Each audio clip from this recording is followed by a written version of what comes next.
அதுக்கு மணி அடிக்கணும், பூஜை பண்ணணும் அப்படிங்கிற அவசியம் கிடையாது. அதெல்லாம் நாம் வச்சுக்கிட்டது. அதுக்கு ஒரு மந்திரத்தை கண்டுபிடிக்கிறது, அதுக்கு ஒரு மணி அடிக்கிறது, அதுக்கு பூஜை பண்ணுறதுலாம் நாம் ஆரம்பிச்சுக்கிட்டது, நம்ம திருப்திக்காக பண்ணிக்கிட்டது. அதுக்கு ஒன்றும் இதெல்லாம் அவசியமே கிடையாது. இந்த மதங்கள் சொல்லுகிற கடவுள் எல்லாமே பிரச்சனைக்குரியவை. மதங்களை கடந்து கடவுளை உணரணும். கடவுளை இன்னொருத்தர் சொல்லிக் கொடுக்கவே முடியாது, அவங்களா கண்டுபிடிக்கணும். ஸோ யார் கடவுள் அப்படின்னு நீங்கள் நினைக்கிறீங்க? ஏன் ஒரு நபராக நினைக்கிறீங்க? யார் அப்படின்னாலே ஒரு நபர், அவருக்கு எதோ ஆம்பளையா பொம்பளையா. கடவுள் என்பது எது தன்னைத்தானே படைத்து கொள்ளக்கூடிய சக்தி உடையதோ அது கடவுள். இங்கிலீஷில் ஒரே வார்த்தையில் சொல்லலாம், creativity. God is the creator அப்படின்னு தான் எல்லா மதமும் நம்பிக்கிட்டு சண்டை போடுது.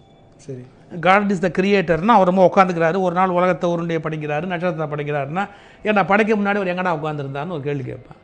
ஒரு பூ தனக்குள் ஒரு விதையை படைக்கிறது, அந்த படைப்பு திறன் அந்த பூவுக்குள்ளேயே இருக்கா இல்லையா? ஒரு பூ காயாகுது, விதை வருது, அந்த விதை எல்லாமே அந்த பூக்குள்ளே தானே இருக்கு இல்லையா? அது மாதிரி கிரியேட்டிவிட்டி அதுக்குள்ளே என்ன இருக்கோ, ஒரு படைக்கிறதுக்கான ஆற்றல், அதுதான் கடவுள். இந்த மதங்கள் சொல்லுகிற கடவுள் எல்லாமே பிரச்சனைக்குரியவை.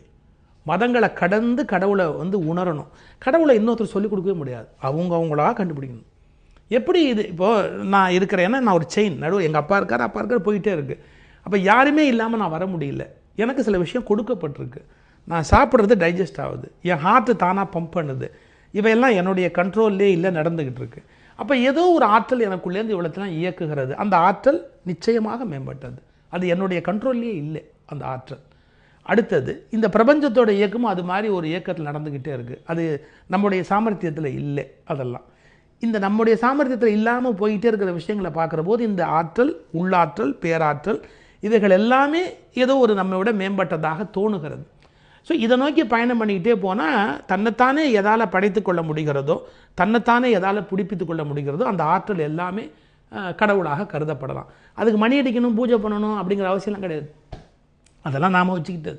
அதுக்கு ஒரு மந்திரத்தை கண்டுபிடிக்கிறது, அதுக்கு ஒரு மணி அடிக்கிறது, அதுக்கு பூஜை பண்ணுறதுலாம் நாம் ஆரம்பிச்சுக்கிட்டது, நம்ம திருப்திக்காக பண்ணிக்கிட்டது. அதுக்கு ஒன்றும் இதெல்லாம் அவசியமே கிடையாது. அந்த விஷயத்தை உணரத்தான் முடியும். கடவுள் என்பது உணரலாம், அது பிரச்சாரத்துக்குரியதே அல்ல. மத பிரச்சாரம் என்பதே மனித குலத்தின் மனமுதிர்ச்சியின்மைக்கு அடையாளம். கடவுளை யாரும் பிரச்சாரம் பண்ண முடியாது. கடவுளை நான் பிரச்சாரம் பண்ணுறேன்னு சொல்கிறதே குழந்தைத்தனமான பேச்சு. கடவுளை அனுபவிக்கலாம், பிரச்சாரமே பண்ண முடியாது. ஸோ படைப்புகள் இருந்தால் படைப்பாளி இருக்க தான் செய்யணும் அப்படிங்கிற அவசியம் கிடையாது. படைப்பு தன்னைத்தானே படைச்சுக்கும். படைப்பாளின்னு ஒருத்தர் எதுக்கு இருக்கணும்?